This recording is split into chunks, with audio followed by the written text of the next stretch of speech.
পরীক্ষায় ভালো ফলাফলের জন্য 100% পরীক্ষিত কিছু আমল দিব ইনশাআল্লাহ তাআলা। পরীক্ষায় ভালো ফলাফল আসবেই আসবে।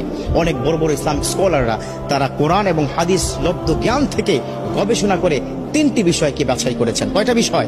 3টি জিনিস যদি কোনো শিক্ষার্থী পালন করে, পরীক্ষার আগের রাতেও যদি করে, পরীক্ষার হলে গিয়েও যদি করে, ইনশাআল্লাহ তাআলা তার ভালো ফলাফল আসবে।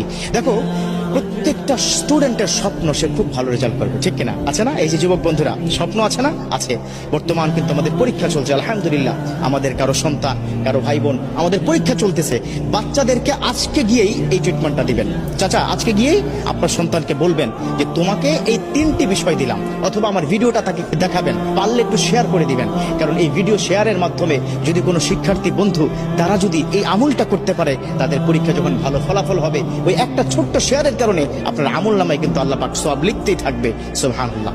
কয়টা বিষয় বললাম? 3টা বিষয়। যুবকরা, কয়টা? 3টা বিষয়।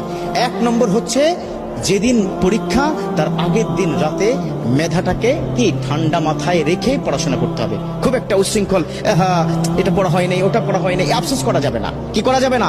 আফসোস করা যাবে না। ঠান্ডা মাথায় বই নিয়ে পড়তে হবে সাজেশন অনুযায়ী, ঠিক আছে? তবে তাড়াহুড়া করা যাবে না, গভীর রাত পর্যন্ত জাগা যাবে না। 2 নম্বর হচ্ছে, আল্লাহর প্রতি সর্বোচ্চ তাওয়াক্কুল করতে হবে। বিশ্বনবী সাল্লাল্লাহু আলাইহি ওয়াসাল্লাম তিনি কিন্তু এই বিষয়টাকে খুব বেশি পরিমাণে গুরুত্ব দিয়েছেন। আর আল্লাহ পাক নিজেই তো বলে দিয়েছেন, ওমা ইয়াতাওয়াক্কাল আলাল্লাহ ফাহুয়া হাসবুহু, those the people are depend on almighty, Allah is good enough for him. অতএব আল্লাহর প্রতি তাওয়াক্কুল রাখতে হবে। আল্লাহ, পরীক্ষার হলে কালকে যাব, আল্লাহ তুমি পরীক্ষায় প্রশ্নগুলো কমন করে দিও, প্রশ্নগুলো কমন করে দিও, প্রশ্নগুলো কমন করে দিও। এটা 2 নম্বর, আল্লাহর প্রতি তাওয়াক্কুল রাখতে হবে।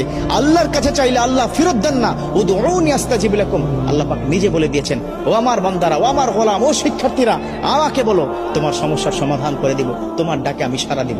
সুবহানাল্লাহ। চাইবেন কার কাছে? আল্লাহর কাছে। আজকে গিয়ে সন্তানকে বুঝাবেন, বাবা পড়াশোনা যাই করো না কেন, তাওয়াক্কুল করবে কার উপর? আল্লাহর উপর। 3 নম্বর, এই 3 নম্বরটা একটু লম্বা, বাট এই আমলটা কিন্তু করতে হবে।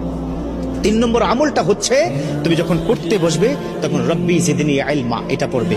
রব্বি ইয়াসসির ওয়ালা তুআসসির ওয়া তাম্মিম আলাইনা বিল খায়র, কোরআনের কিন্তু আয়াত। এটা 2 সূরা থেকে 2টো আয়াত সংমিশ্রণ করে অনেক আল্লাহর ওলিরা তাদের যারা অনুসারী তাদেরকে বলেছেন যে এই 2টো আয়াত যদি কোনো সন্তান পড়তে থাকে, তিনি যা পড়বেন দ্রুত মুখস্থ হবে এবং সেটা মাথায় থাকবে। কথা ক্লিয়ার? রব্বি জিদনি ইলমা ওয়া রব্বি ইয়াসসির ওয়ালা তুআসসির ওয়া তাম্মিম আলাইনা বিল খায়র, এটা পড়তে হবে পড়ার আগেই। এবং সকালবেলা ঘুম থেকে উঠে মেন্টালি ফ্রি থেকে একদম ফ্রেশ হয়ে উজু করে তারপরে যা কিছু প্রয়োজন পরীক্ষার হলে যাওয়ার জন্য সেগুলো হাতে নিয়ে বিসমিল্লাহি তাওয়াক্কালতু আলাল্লাহ বলে কিন্তু ঘর থেকে বের হতে হবে। একটা টিপস দিব, সেটা হচ্ছে